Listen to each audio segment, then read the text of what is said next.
Look at the Karuri. Hi, Karuri. Hey everyone, once again I hope you're all staying safe and well, and hello Karuru.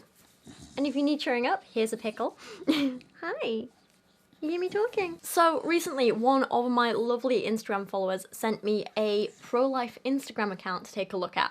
And they said it was bad, but this is something else. It exceeded all my expectations for the worse. For an account which claims it contains no propaganda and lots of facts and science, it's strangely full of propaganda, bad science, misleading information, and ultimately just a lot of harmful information. Now, a lot of you might think, oh, well, you know, you're pro-choice, so why bother looking at accounts like this? But the thing is, pro-life accounts like this are putting a lot of misinformation out there. And part of being pro-choice is not that I want everyone to get abortions. That's not it at all. It's simply I think everyone should have a choice. And in order to make that choice, people need to be properly informed. Bad science, misleading information, these kind of accounts can lead to a lot of people getting hurt, people making the wrong choices, and people not understanding what options are available to them and the consequences of those actions. If you understand the information properly and still don't want to have an abortion, that is absolutely fine. You can decide that for yourself. But just because you personally may not like abortions, that does not make it fair or give you the right to try and withhold them from anyone else and stop other people getting abortions which they may need. So, with that, let's take a look at a few of these posts. The first one we're going to look at here reads, abortion also causes pelvic inflammatory disease, infertility, premature birth for future children, sepsis, anxiety, depression, mental illness. And the caption reads, pro-women is helping women through their pregnancies, not making them mothers of dead babies. Wow. No propaganda, you say? I'm sorry, but this does not feel very pro-anything to force people with vaginas into living lives they don't want to lead. Not everyone wants to be a mother. Not everyone wants children. Not everyone wants to ever be pregnant. I'm one of the people who never wants children and never wants to be pregnant. It happens. And to be blunt for a second, when it's an early stage abortion, which just involves stopping a handful of barely differentiated cells with no consciousness from dividing, I don't think it's fair to call someone who goes through that procedure a mother of a dead baby. I mean, do you know how common early stage miscarriage is? Very. A huge number of women actually fall pregnant and miscarry without ever knowing they're pregnant. Should we all sit around and mourn every time we get our periods just in case we're now mothers of dead babies? No. But all that aside, let's look at the actual content of this post, what it's claiming. Abortion also causes pelvic inflammatory disease. No, even the wording here is completely misleading. A complication of abortion can be pelvic inflammatory disease, but this doesn't mean it causes it every time, as this post implies. To give you an official definition of pelvic inflammatory disease, or PID as it's more commonly known, it's a term for a variety of infections affecting a woman's upper reproductive organs, including the uterus, ovaries, and the two fallopian tubes that serve as passageways between the ovaries and womb. PID isn't purely caused by abortions, and abortions don't always cause PID. PID can also be caused by STDs, miscarriages, and pretty much any surgery carried out on the reproductive organs. Abortion, like any other medical procedure, of course, comes with risks, and it's something for the patient to decide whether they want to risk going into that procedure or not. That's why informing people with correct information is so important. If you tell people abortion will cause PID, you're not giving them the correct information. You're not allowing them to make a true informed decision about whether the risks are worth it or not. But to say abortion can in some cases cause PID, this is what it is, this is how common it is, and this is how we treat it, is allowing people to make an informed decision. It's also important to note that PID as a side effect of safe, legal abortion is not a very common side effect, but when unsafe abortions are performed, usually in countries where abortion is illegal or difficult to get or expensive, the risk of PID increases dramatically. Therefore, if you want to talk about PID, if you want to reduce the risk of PID, make abortions safe, legal, and easily accessible. Don't ban them. We're going to talk about this in more detail later, but it's worth saying now. Making abortion illegal does not prevent women from needing or getting abortions. It only makes the procedures more dangerous. The way to reduce the risk of issues like PID following abortions is, and I'm going to keep saying this over and over again, to keep abortions safe, legal, easily accessible, affordable, and provide proper support and aftercare for the people having the procedure. That is the best way to reduce the risks effectively. The same can be said for the other things on this list.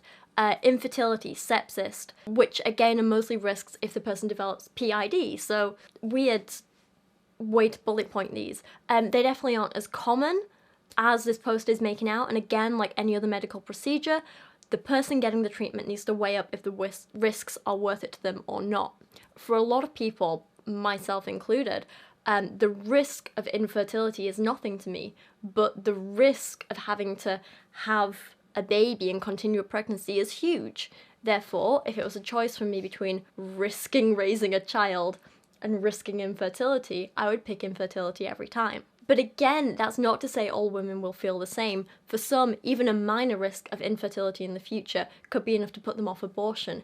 Again, this is why getting correct information out there is really, really important. All people with uteruses need access to correct, rational, unbiased information. And that's why crap like this, with an agenda that twists facts and makes them all blah blah blah blah blah, is so dangerous. I mean, I know you could argue that someone like me who is pro-choice has an agenda as well, but not to the point where I'm pretending that abortion is without risks, without downsides, where I'm pretending abortion is perfect and fun and easy and everyone should do it. I don't think that at all. Like everything, there are risks, there are issues, there are imperfections in the process, there are things that need to get better, there are things we should stop. It's not perfect, but the way to make things better is to make sure everyone is properly informed, make sure everyone is making an informed decision, and allow people to make up their own minds about what is best for them, their lives, and their bodies. Again, going back to this post, the same can be said for mental health issues.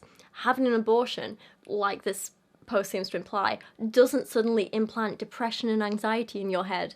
This is not how it works, obviously. But being stuck with an unwanted pregnancy, having to go through with an unwanted pregnancy, having to raise a child you didn't want and feel ill-prepared for, can cause a lot of mental health problems. That's something this post doesn't mention. The stigma around abortion can cause mental health problems, and lack of proper aftercare or counselling or support can also cause mental health problems. So again, it's not like don't have an abortion and you won't have mental health problems. It's not like that's a thing. Moving on to another post. This one is titled Bodily Autonomy Argument Debunked. Pro-life is pro-equality for all stages in development. Alrighty, let's see what they have to say here. Pregnancy is not a violation of bodily autonomy. In order to violate someone, the presence of intent is a prerequisite. A lot of issues with that. We'll come back to that in a second. Intent is not present if you are not doing something at your own full volition. At your own volition? Weird wording. And if you didn't have the intent to violate. Building off of this, pregnancy is most often the direct cause of two people consensually engaging in vaginal sex. This means that intent can only be derived from either the two people having intercourse or nature, the natural processes that follow suit. First things first, horribly written. I know English might not be this... Actually, no. I hope English isn't this person's first language, because that's the only excuse here. But, oh my god, can we just talk about that first bit that I mentioned a second ago? In order to violate someone, the presence of intent is a prerequisite. Since when? I guess in that case we should just allow bacteria, viruses, parasites to continue to live in us because they didn't intend to violate us, you know?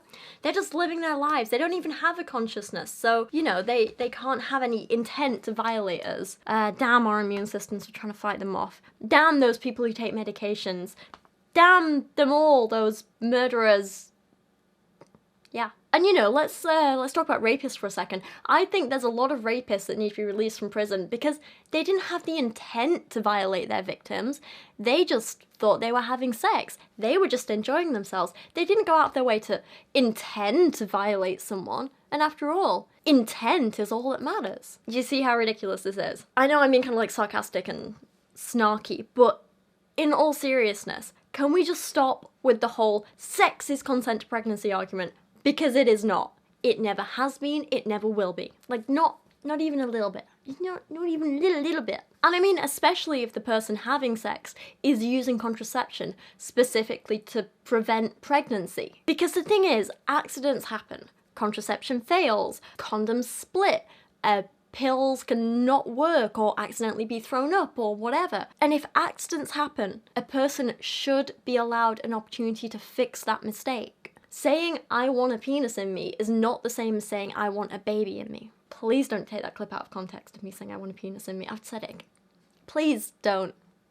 Please. I mean, to look at some similar analogies, you know, using a pencil is not consenting to making mistakes in your art and you never being allowed to use an eraser. Eating food is not consenting to food poisoning and not being allowed to take any medication to make you feel better.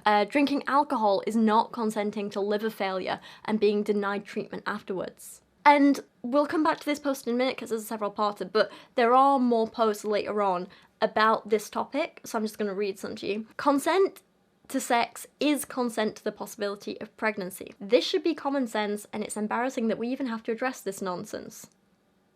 That's how I feel, but about your account. Everything we do in life comes with consequences, whether those be good or bad. Oh my god, that fetus is wearing a crown. If you're in the beaming hot sun all day and you are consenting to the possibility of getting a sunburn, you're not going to wake up the next day and say, how did this happen?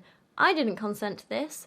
You knew you were taking that risk, and the same goes for pregnancy. The fact that some pro-abortionists, not what I call myself, but whatever, really believe that your actions come with no consequences is absurd. No one is claiming that.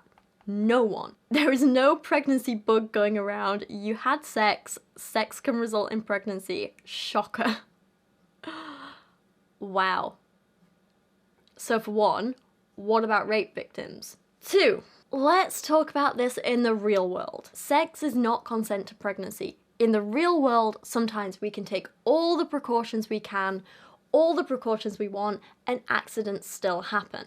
Take the sunburn example that this person loves so much. People go out in the sun trying not to get sunburn. We have to go out in the sun, it's unavoidable. Sometimes it's just nice to be out in the sun, we enjoy being out in the sun, but no one wants sunburn, so we take precautions, we use sun cream. But sometimes accidents happen. Sometimes we'll fall asleep out there, sometimes we'll forget to reapply, sometimes we'll use the wrong factor, sometimes we'll miss a spot, and sunburn happens. It's an accident, it's unpleasant, and yes, we have to live with those consequences. But just because we have sunburn, it doesn't mean we just have to get on with it and not do anything to help. We can use after sun to make ourselves feel better. We can take painkillers, we can moisturize and so on. You don't tell people with sunburn, no, you're not allowed to use anything to treat it because, you know, you should just sit there and suffer because you're the one who decided to risk going outside in the first place. That's just cruel and ridiculous. And the same thing applies to abortion. If someone takes all the precautions they can and an accident still happens, they shouldn't be punished for the next 18 plus years because they wanted half an hour of fun, you know? And I think it's very important to mention that having an abortion, going through with an abortion, deciding an abortion is the best option for you, is not avoiding consequences. It's making a very difficult but ultimately responsible decision and accepting the consequences of that decision as well. As we've seen, there can be medical complications to abortion, and people who have abortions will hopefully be going into that aware of that and be accepting those risks anyway. If a person goes into surgery and gets complications, say gets an infection, you don't say, well, you knew the risk going into surgery, no antibiotics for you, do you? It's cruel, no. You can take all the precautions you want, but accidents still happen, and withholding help from someone after an accident happens is cruel, it's inhumane, it's not fair. So to go back to this bodily autonomy debunked post, bodily autonomy doesn't exist when the action infringes on another human. To argue that bodily autonomy exists is to argue that we have no responsibility for our actions towards each other, which is completely nonsensical. Yeah, it is, just like all your posts. All humans are subject to either morals, laws, or social order, or any combination of the three. And this has been the case almost universally across a variety of cultures. Autonomy cannot be exercised to the point of hurting others, otherwise it is complete anarchy. These are just such poorly worded arguments that are just like, they're very wordy, but they don't really say a lot. God, it's like reading a Jordan Peterson book. Sorry. I'm gonna get some hate for that, I know. But yeah, this is completely ridiculous because it ignores the fact that growing fetuses can hurt the host too. But if we're going to follow this person's logic, apparently it's okay for a fetus growing without its host consent to physically or mentally hurt the host, but not the other way around. Logic? And you know, as I've said over and over and over, and I'm going to keep saying it, I don't think a fetus or embryo is granted the same human rights as the host until A, the host wants it, or B, it has a certain level of brain function. And that's oversimplifying. It gets a lot more complicated than that. I go into a lot of specifics and detail about it in the collaboration I did with Holy Koolaid. It's a 2-part little video series that I'll link in the description below. I won't repeat myself here for the sake of brevity, but I really recommend you go check it out and give it a watch, because it's interesting stuff, and it goes into the science of like the development of a fetus and when it gains certain abilities and so on, and what that means for, I guess, individuality or personhood or whatever you want to call it. And obviously then it all ties back into the pro-life, pro-choice arguments. Okay, next up, the embryo or fetus is not is not a part of the woman's body. Bodily autonomy only applies to what you do with your own body and not against the volition of another being. Of another human being, sorry. Otherwise, there are legal/social consequences. The embryo/fetus is a genetically and atomically separate human being. They have separate cells, organs, and bodily processes. Using your bodily autonomy to kill them simultaneously violates their own bodily autonomy and therefore is immoral. Tell you what, if you can get that fetus or embryo out of the person's uterus and it can survive and continue to grow without her, then you can use this argument. But until it either reaches that point or has a consciousness of its own, it's up to the host to decide what happens to it. Otherwise, we can apply the same argument to any other living thing, including parasites. You know, that parasitic worm living in your colon is a genetically and anatomically separate being. They have separate cells, organs, and bodily processes. Using your bodily autonomy to kill them simultaneously violates their bodily autonomy. Therefore, it's immoral. Don't take those worming pills. Hashtag save the worms. Oh, next up is like the most patronizing post ever. Women don't need abortion to succeed. We are strong enough. I fight for the 50 million boys and girls who have lost and continue to lose their lives due to choice. Happy International Women's Day, and a friendly reminder that abortion is not equality, and women don't need an abortion to succeed. We are strong enough. Fist, fist, fist, fist, fist, fist, fist. Pregnant, pregnant, pregnant, pregnant, pregnant. So, like I said, here's a post about how women don't need abortions, because true feminists, you know, the real women, are mothers. And if you want to go to school, or university, or focus on your career, you can totally do that alongside raising kids. No, I misread this. No, it's not can. It should.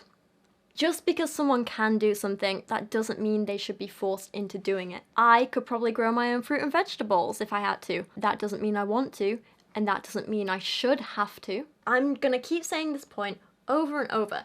Just because someone can do something, it doesn't mean they should. And just because some people are amazing enough to be mothers and have careers and educations at the same time, that doesn't mean we all can. Look at someone like Shannon Q. Oh my god, I love her to bits. She's smart, well-educated, works insanely hard, and she's one of the best, most caring parents I have ever seen. She is an amazing, wonderful person. She's incredible. Could I do everything Shannon does? Not a chance. No, never. And part of that is because I don't have the motivation to. I don't want to be a mother, so I want to spend my time focusing on my career and my social life and my friends and my own health and happiness rather than raising a baby. But another part of it is that I just don't think I could. Not because, you know, I'm a weak woman, just because that's not where my skills are. My skills are in other areas and I want to focus on them instead of trying to develop skills in an area I have no interest in. Me and Shannon are different people. We have different skills, we can do different things, and we need to stop thinking that just because someone is born with a vagina, it doesn't mean they have the exact same skills as everyone else born with a vagina. Shannon is amazing and smart and a great mother. I'm never gonna be a mother, and I'm trying to be nearly as smart as Shannon. Does that make one of us more of a woman than the other? Does that make one of us more of a feminist than the other? Does that make one of us more skilled or better than the other? No, It means we're different people doing different things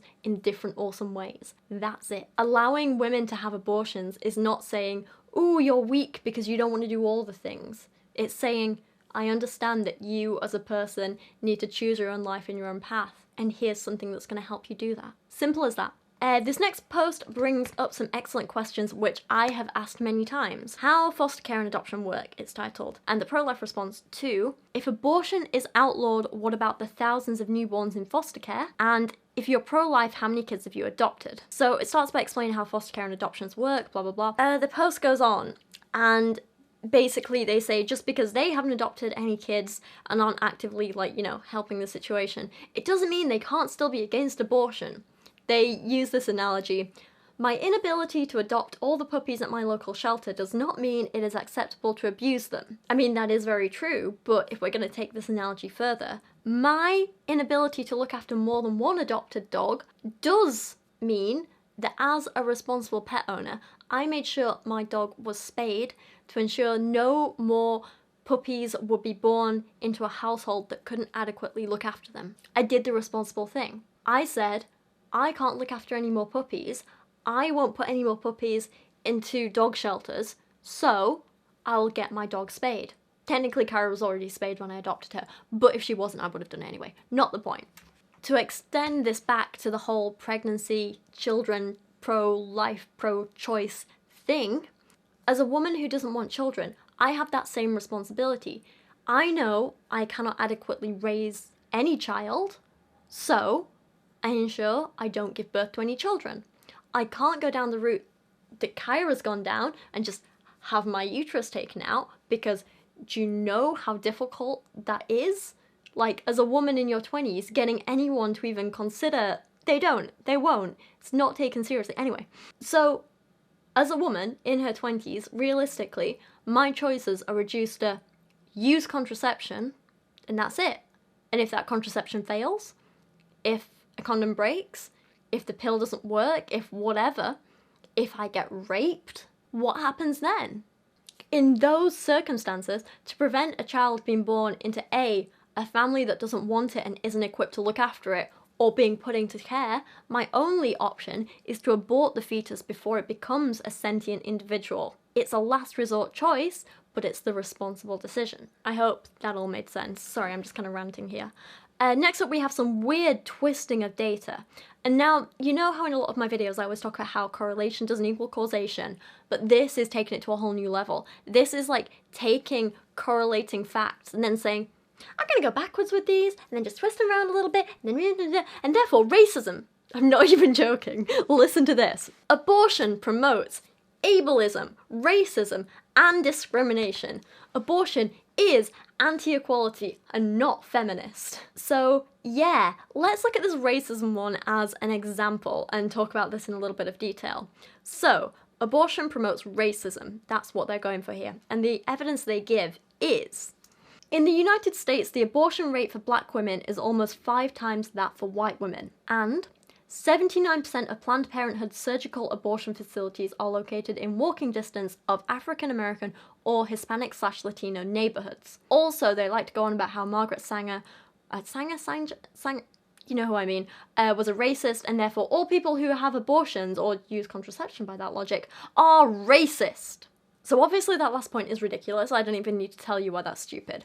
But let's look at the first 2 points, because these are what's a bit interesting. These are what some people might look at and actually like think, oh, this is kind of legit, but they're not. So the person is assuming that because it's more common for black and Hispanic people to have abortions, that therefore abortion promotes racism. Sorry, what? I don't think this person has ever taken like a basic statistics or sociology or science class in their life. God, I don't think they've taken any classes, I'll be honest. Let's compare this to some other kind of cases and kind of just point out how ridiculous it is. Did you know that a large percentage of prison populations are black and Hispanic people? Does that also mean, by this logic, that crime promotes racism? God, maybe it does. Guys, crime is bad. Crime promotes racism. We should probably do something about that, like make it illegal or something, you know? Oh my god, hashtag make crime illegal. But seriously, this is a complete twisting of data, right? As the prison example showed you. What we need to be asking is, why are the numbers so high for specific groups? For example, Black people, Hispanic people, and so on. The 79% of Planned Parenthood's surgical abortion facilities being located in walking distance of African American or Hispanic neighborhoods, that's, I'm guessing, simply supply and demand. They know those communities are more in need of abortion centers, so they put them there. Or maybe it could go the other way around, actually. Maybe more Black and Hispanic women have abortions because they have easier access to it. Perhaps. But, see, now I'm just like having more and more thoughts. But like I say, what we need to be asking is, why are the numbers so high for these groups of people? And the answer is not racism. It's not because people are trying to stop Black people having babies, or because racism means Black people don't want to have... I don't know what their logic is here, okay? I don't get it. It's not racism, that's the thing. However, it is probably because places like America do have certain problems with institutionalized racism. I'm not going to deny that. You know, you look at certain racial minorities not having equal access to education, jobs, they might not earn as much, they might not have as much access to certain parts of social care, and all of this adds up to many people who belong to racial minorities not being in a position where they're able to have as many children or any children. This leads them to be in a position where they are more in need of abortion. Perhaps it's because sex education isn't as good or is non-existent in their schools. Maybe it's because they can't afford or don't have access to birth control.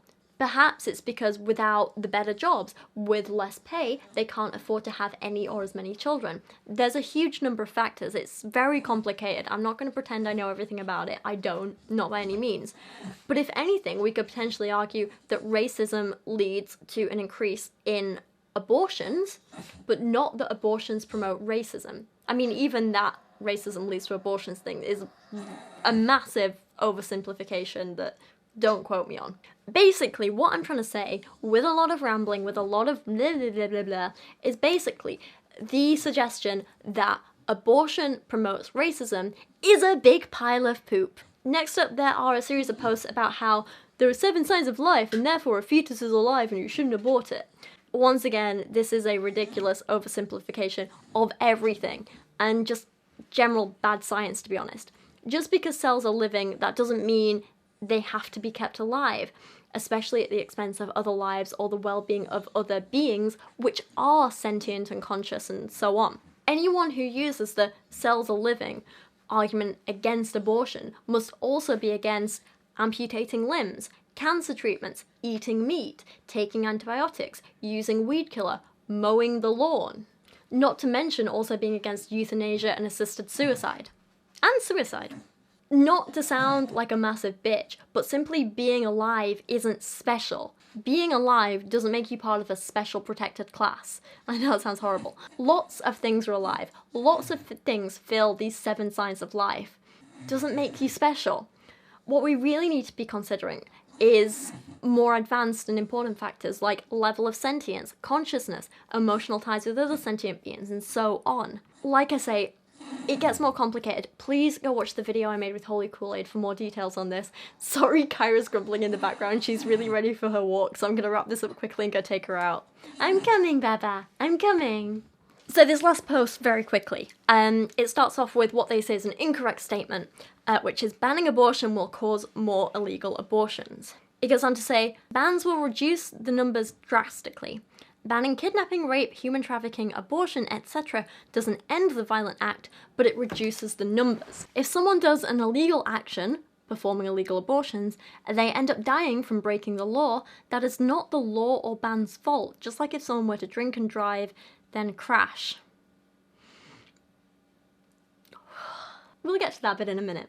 Not to mention, illegal abortions are extremely rare and only mentioned by the media to try and push people into different beliefs. So let's talk about what would actually happen if we banned abortion.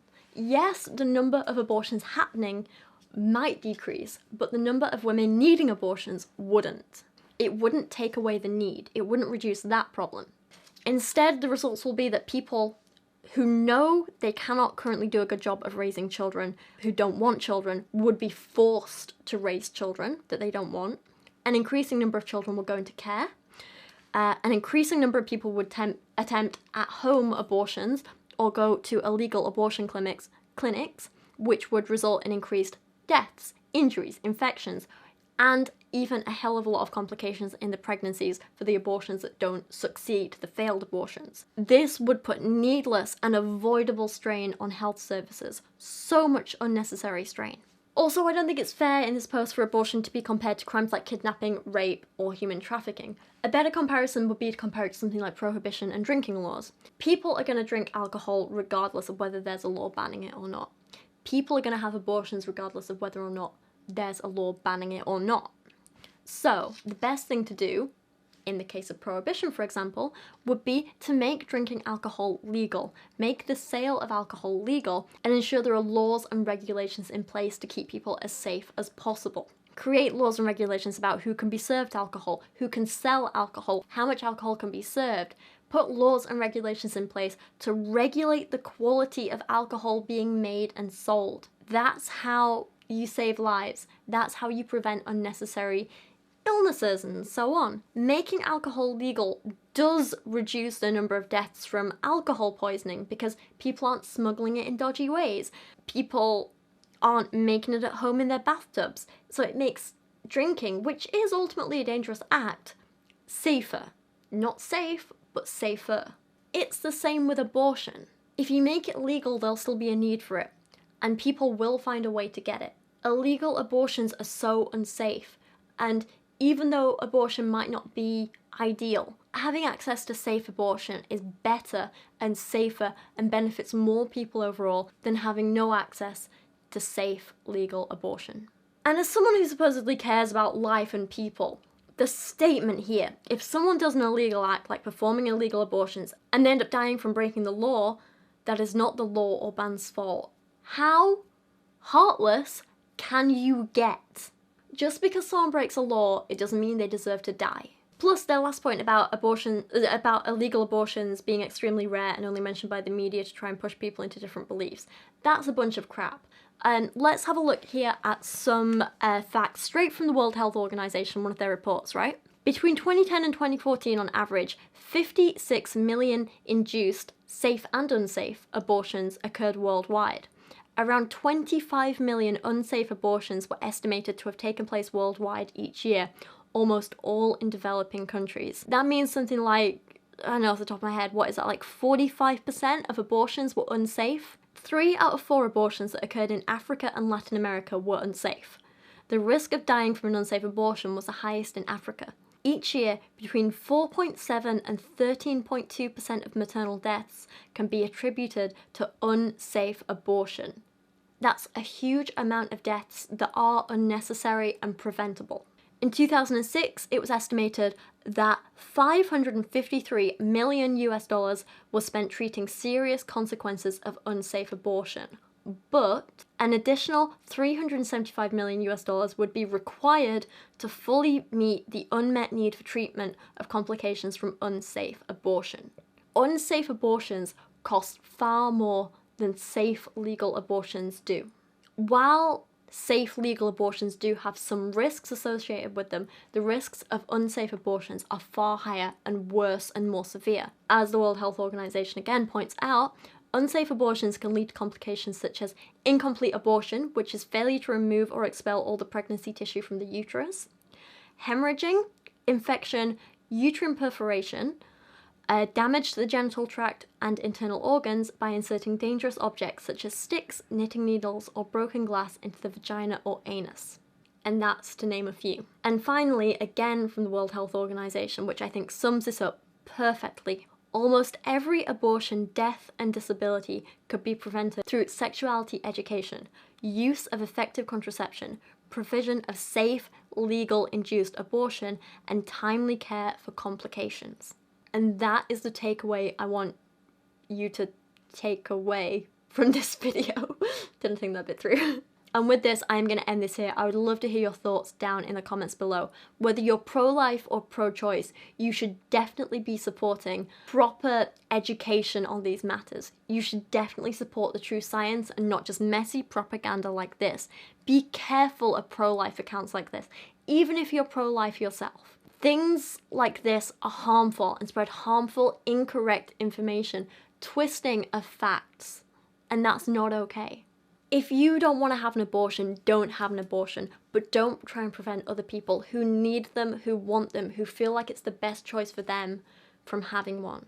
Ultimately, until a fetus reaches a certain stage in development, it is entirely up to the person carrying it to decide what is best for them and their lives. It is up to them to know what the risks are and whether they're worth it.